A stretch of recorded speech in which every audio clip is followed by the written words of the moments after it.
Hello friends, in the last lecture we already discussed about one of the or around two most important moment in the Indian history, that includes the Khilafat movement and the non-cooperation movement.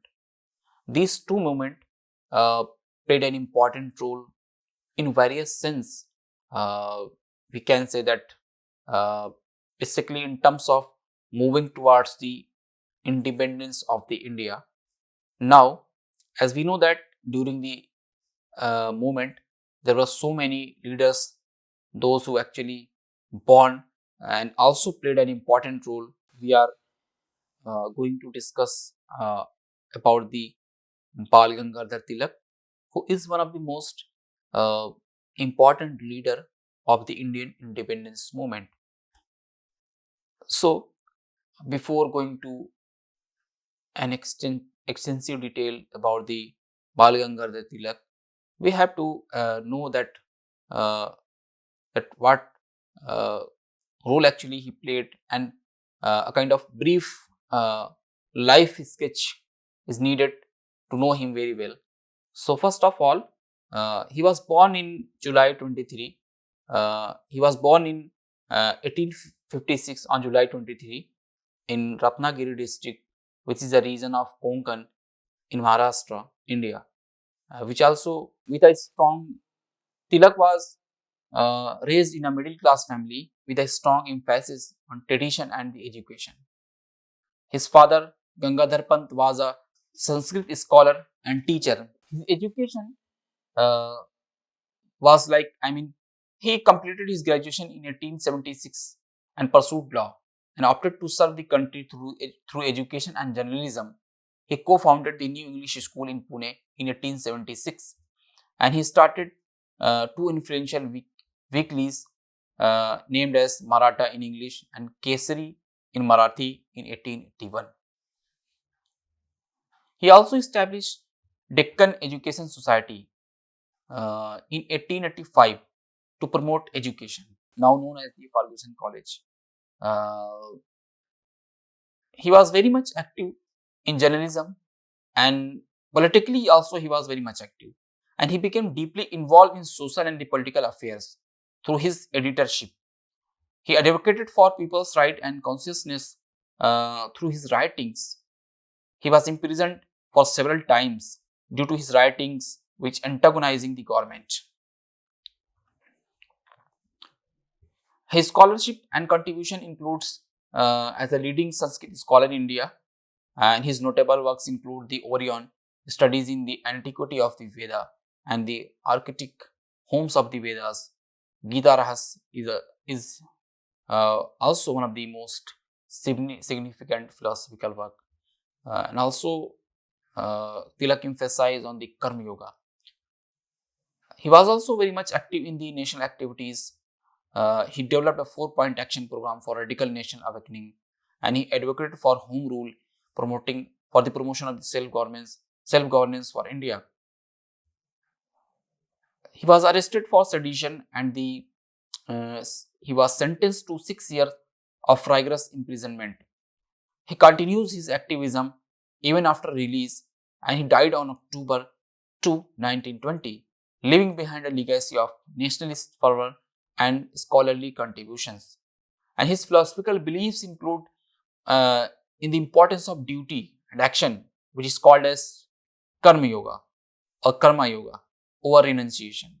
He emphasized the significance of religion and rituals for societal unity and cohesion. Friends, now Tilak is also important for his views for basically for the economic views and the political views. So before going to discuss or before going to discuss the detail of the economic views, we have to know that uh, where actually or in what ways he premised his theories or the economic ideas. Tilak advocated nationalism on an economic basis alongside culture and religion. He endorsed the Dadabhai Nehruji's economic drain theory and criticized the British exploitation of the resources. British rule was accused of uh, impoverishing the India by destroying indigenous industries and arts. Tilak believed that foreign enterprises uh, created a false sense of prosperity while draining Indian economically, and he proposed the boycott and the Swadeshi as twin strategies for indigenous economic development.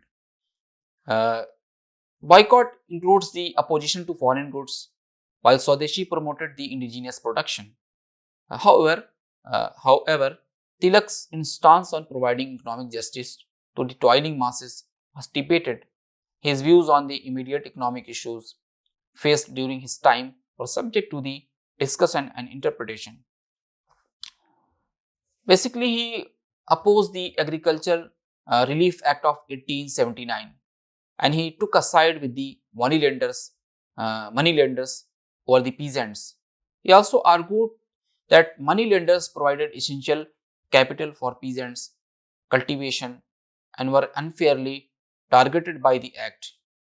And Tilak criticized government intervention in free contracts between employers and employees and comparing it to British planters' freedom in India.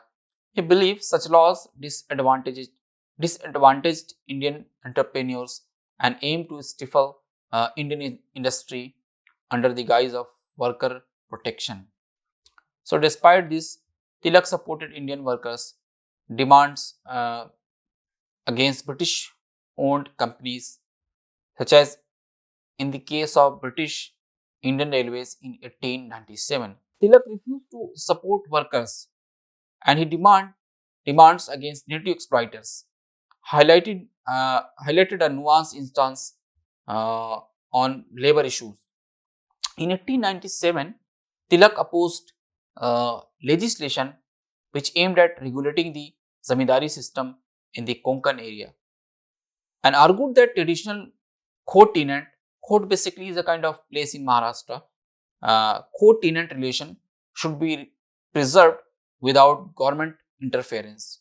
He emphasized the importance of respecting age old tradition and limiting government authority to revenue demands, drawing parallels with tea plantation where government intervention was minimal. Now, we are coming towards the political views of Tilak. These are the very important views made by the Tilak, and he focused on India's political emancipation. And his political philosophy was rooted in Indian tradition, but he embraced certain Western elements also. And he derived inspiration from ancient Indian spiritual and philosophical works. Tilak viewed Swaraj as more than just political or the economic autonomy. It includes social, economic, and spiritual self-governance. Swaraj or involved enlightened self-control and detachment from materialism. Tilak emphasized the importance of self-discipline and selfless duty performance for true human fulfillment. He believed in the balance between rights and duties. He advocated for the fulfillment of the responsibilities alongside enjoying rights. Tilak envisioned a kind of society free from domination and control to achieve true Swaraj. He acknowledged the value of Western liberal institutions like constitutional government, rule of law, and individual freedom in realizing Swaraj. Tilak also had a kind of uh, mixed political philosophy which blended with ancient Indian values and also Western liberal concepts. He also reflected a unique synthesis of ideologies. Friends, uh, Tilak uh, discussed two very prominent ideas, including nationalism and the Swaraj. These two ideas are very prominent in his thought and crucial to understand the Tilak views against the liberal uh, ideas, because you know that Tilak was very much against to the liberal ideas. You know that Indian National Congress was established in 1885, and mostly people those who belongs to the Congress or the Indian National Congress, they were basically the follower of the Western liberal values. So, in that context, uh, or to counter such values, Tilak started a kind of propagating the ideas. Those were based in the nationalist ethos, and we can say that in self-rule or Swaraj, based in Swaraj or the Swarajist ethos. So nationalism basically includes the significance of the objective factors. Tilak accepted the significance of objective factors like common language and territory in fostering nationalism. He emphasized the importance of a common heritage and pride in it to foster psychological unity among people. Tilak often referred to historical figures like Shivaji and Akbar to evoke pride and unity among the people because he understood that to create a sense of common interest and destiny through united political action was important, and also uh, for strengthening the nationalism. Tilak believed that religion, with its powerful emotional appeal, could be harnessed to awaken, or we can say that could be important to create a kind of awakening for for national sentiments or nationalist sentiments. Historical and religious festivals, flags, and slogans were considered by Tilak as powerful symbols to arouse nationalism. Tilak effectively utilized symbols such as the Ganpati and Shivaji festivals to evoke strong emotional connection among the people.